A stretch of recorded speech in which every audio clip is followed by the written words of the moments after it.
Hello दोस्तों, मैं doctor Manish Kumar blue ocean IAS academy का निर्देशक हूं। विगत 10 वर्षों से मैं झारखंड और बिहार में गोड्डा और भागलपुर में बच्चों के ऊपर काम कर रहा हूं। बेसिकली प्रीवियस वीडियो में मैंने संविधान के बारे में, उनके आत्मा के बारे में मैंने बताया कि संविधान का क्या महत्व है, वह क्यों हमारे भारतवर्ष के लिए आवश्यक है या किसी लोकतांत्रिक देश में उसका क्या महत्व है, उसको हमने शेयर किया। इसी प्रकार से मैं ये वीडियो देने का मुख्य उद्देश्य है कि मैं राज व्यवस्था के जो तमाम विषय हैं उनकी आत्मिक भावनाओं को मैं प्रकट करूं। जो किताबी भाषाओं के माध्यम से बच्चे उसके भावनाओं को नहीं समझ पाते हैं, उनकी आत्मा को नहीं समझ पाते हैं, जिस कारण से उन्हें पढ़ने में मन नहीं लगती और मेंस जैसे यूपीएससी, बीपीएससी, जेपीएससी में उनको परिणाम नहीं मिल पाता, उनका अच्छा प्रदर्शन नहीं हो पाता। शायद इस वीडियो के से आप लोगों को काफी आसानी होगी इन विषयों को समझने में। तो आज का विषय है न्यायिक पुनर्वालोकन या न्यायिक समीक्षा, या इंग्लिश में इसे जुडिशियल रिव्यू भी कहा जाता है। तो जुडिशियल रिव्यू के पीछे अगर कह सकते हैं कि यह सबसे पहले अमेरिका में मारवाड़ी बनाम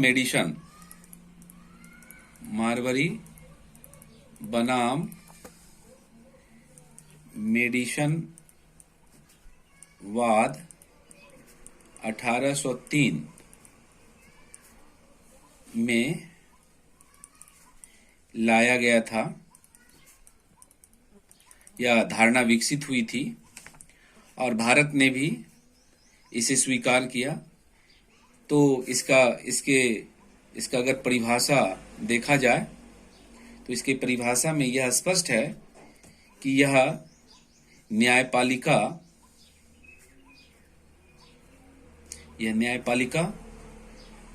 की स्वतंत्रता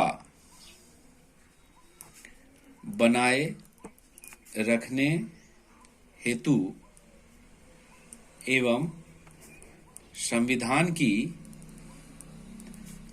रक्षा तथा मूल अधिकार तथा परिसंघीय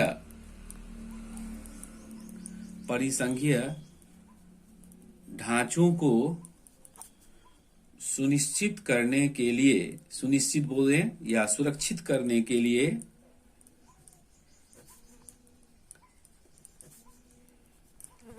महत्वपूर्ण हथियार है। ये आप लिखेंगे नहीं, ये आपको हमने समझाने के लिए स्पष्ट किया ताकि आप समझें इसको। लेकिन लिखना क्या है उसको आपको देखना है कि आप लिख सकते हैं। आपको लिखना होगा कि न्यायिक पुनर्वालोकन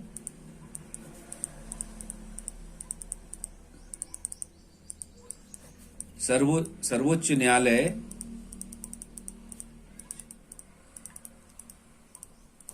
एवं उच्च न्यायालय की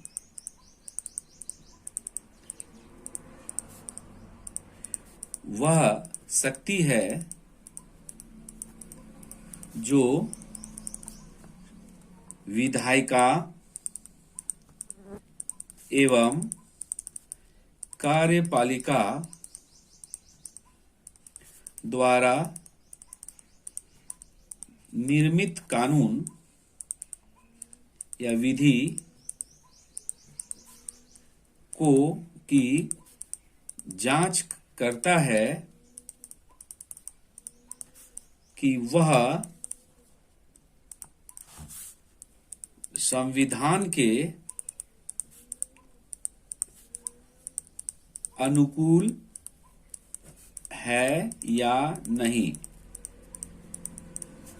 यदि नहीं है तो वह संपूर्ण भाग या उस विधि का कुछ भाग जो संविधान से असंगत है,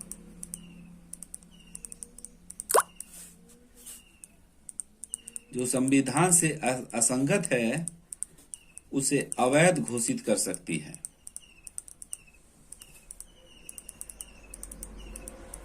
अवैध घोषित कर सकती है। दोस्तों, ये मैं बताना चाहता हूं कि ये न्यायिक पुनर्वालोकन संविधान के रक्षा के लिए न्यायालय को दिया गया यह शक्ति है। यहां पर शक्ति का तात्पर्य यह हुआ कि चूंकि न्यायालय संविधान का रक्षक एवं व्याख्याकार है, व्याख्याकार होता है, अतः तो कैसे उसकी रक्षा करेगा, किस आधार पर रक्षा करेगा? तो उसी के लिए अतः न्यायिक पुनर्वालोकन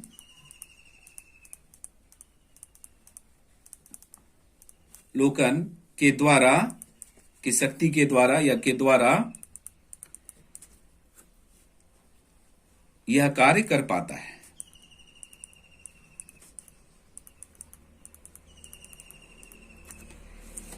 क्योंकि कल हमने संविधान के महत्व को, प्रीवियस क्लास में हमने संविधान के महत्व के बारे में चर्चा किया था। तो उसी भावना को की रक्षा के लिए यह न्यायिक पुनर्वालोकन की शक्ति का प्रयोग सर्वोच्च न्यायालय या उच्च न्यायालय करता है।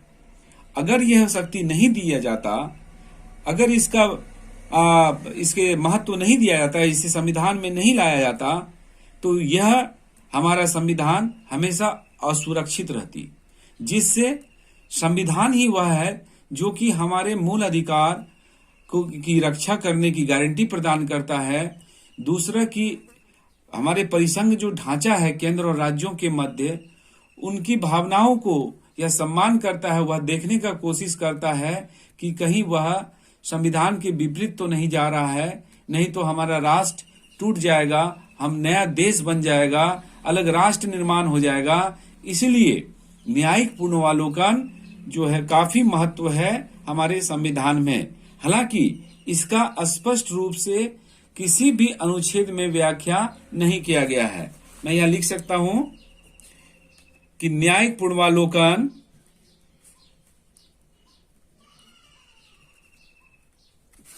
की स्पष्ट रूप से किसी भी अनुच्छेद में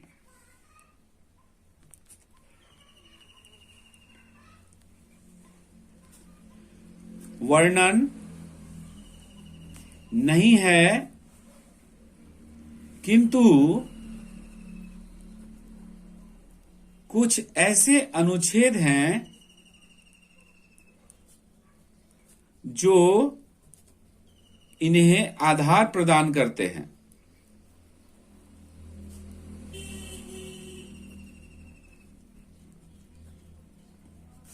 जैसे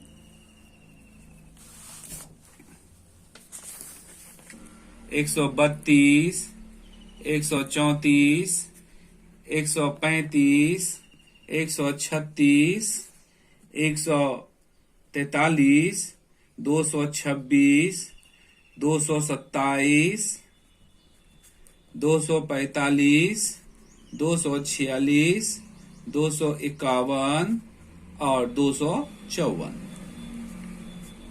ये ऐसे 372 भी तो वो नहीं, 254 यहां तक है। इसको मूल रूप से लिख सकते हैं, इतना नहीं लिखना चाहिए। तो आप एक दिशा दे सकते हैं कि ये अनुच्छेद ऐसे हैं जो कि न्यायिक पुनर्वालोकन की शक्ति सर्वोच्च न्यायालय या उच्च न्यायालय इसके माध्यम से प्रयोग करती है।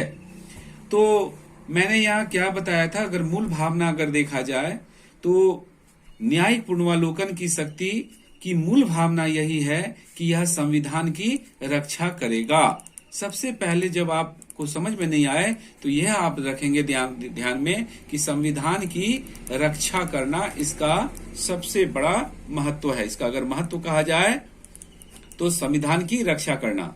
दूसरा है मौलिक अधिकारों की रक्षा करना, मौलिक अधिकारों की रक्षा करना। और तीसरा है परिसंघीय ढांचों की सुरक्षा करना, परिसंघीय ढांचों की सुरक्षा करना। मैं यह स्पष्ट करना चाह रहा हूं कि संविधान की रक्षा कोई भी कानून जो विधायिका जो है वो मनमानी कानून नहीं बना सकता। जैसा कि ब्रिटेन की संसदीय शासन प्रणाली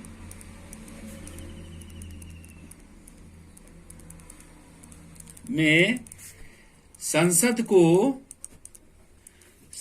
की संप्रभुता अग्रणी है।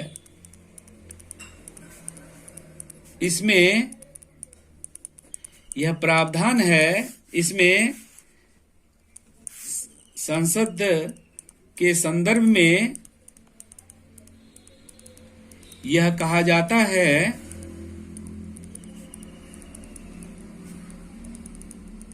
कि ब्रिटेन की संसद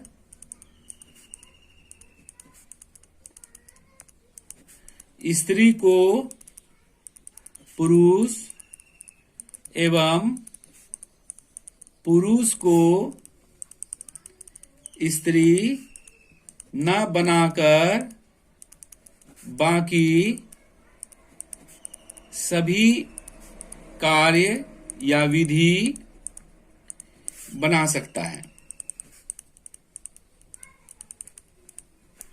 तो ऐसे परिवेश में संसद को जब इतनी शक्ति दी गई है तो वह किसी भी कानून को बना सकता है।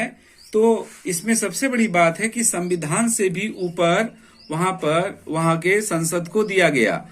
तभी तो न्यायिक पूर्वावलोकन नहीं दिया गया। न्यायिक पूर्वावलोकन अमेरिका से चूंकि लिया गया क्योंकि भारतीय संविधान में संसद, न्यायपालिका या कार्यपालिका तीनों ही संविधान के द्वारा संचालित होती है और संविधान ही उनके संरक्षक होते हैं। और संविधान इसलिए तीनों अंगों के लिए काफी महत्वपूर्ण है। अतः संविधान की सुरक्षा करना भी एक बहुत जिम्मेदारी थी। अन्यथा यदि संविधान का लोग उल्लंघन करता तो देश नहीं बचता और यहाँ विविधता में जो एकता है वह भी समायोजित नहीं हो पाता, मूल अधिकार की रक्षा नहीं हो पाती। संविधान जब नहीं रहता तो मूल अधिकार भी नहीं रहता। और परिसंघीय ढांचे तो आप जानते ही हैं कि यहाँ केंद्र और राज्यों के मध्य संबंध स्थापित किए गए हैं। यहाँ पर विविधता में एकता का समायोजन किया गया है।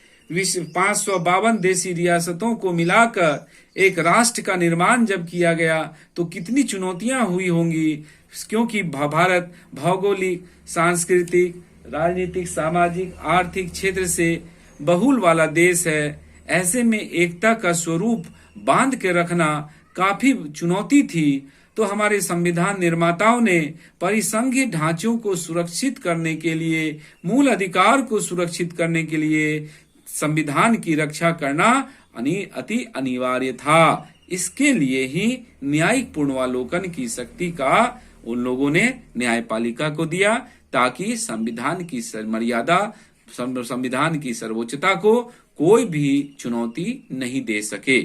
अतः संविधान अगर है तो उसका रक्षा करना अनिवार्य है और उसके रक्षा करने का दायित्व हमारे सर्वोच्च न्यायालय और उच्च न्यायालय को वर्तमान में प्रदान किया गया है।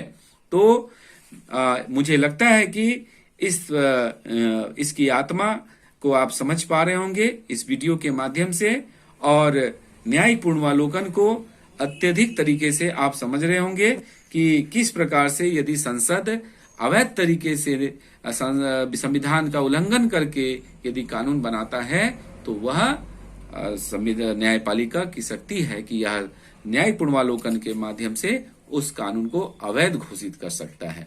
तो यह कई आरोप भी लगाए जाते हैं न्यायपालिका पर, आरोप भी लगता है। क्या आरोप लगेगा? पहला, दुरुपयोग का आरोप लगेगा।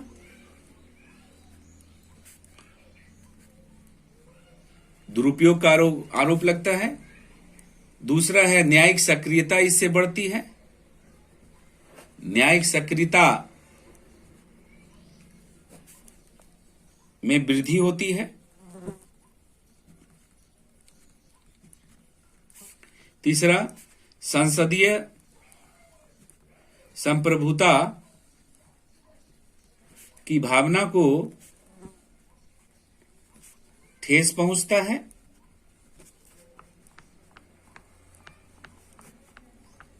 क्योंकि आप देख रहे हैं कि संसद के निर्मित कानून को, संसद द्वारा बनाए कानून को यदि कोई संस्था अवैध घोषित कर दे तो संप्रभुता कहां रही संसद की।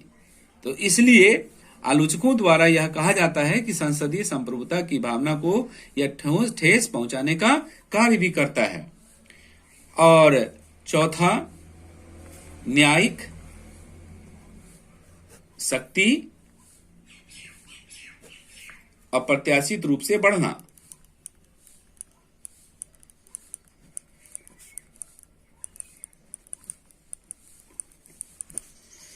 लेकिन इसका महत्व भी है। देखिए, और भी बहुत सारे पॉइंट्स हैं, मैं उन पॉइंट्स का उल्लेख कर रहा हूं जो कि आपके प्रश्न को अलग करेगा, आपके प्रश्न को अन्य से अलग करेगा। वैसे मैं बिंदुओं को डाल रहा हूं, आप कॉमन बिंदु को मैं नहीं डाल रहा हूं, क्योंकि कॉमन बिंदु आप कहीं भी देख सकते हैं, पढ़ सकते हैं, लेकिन ये चीज आपको नहीं मिलेगी।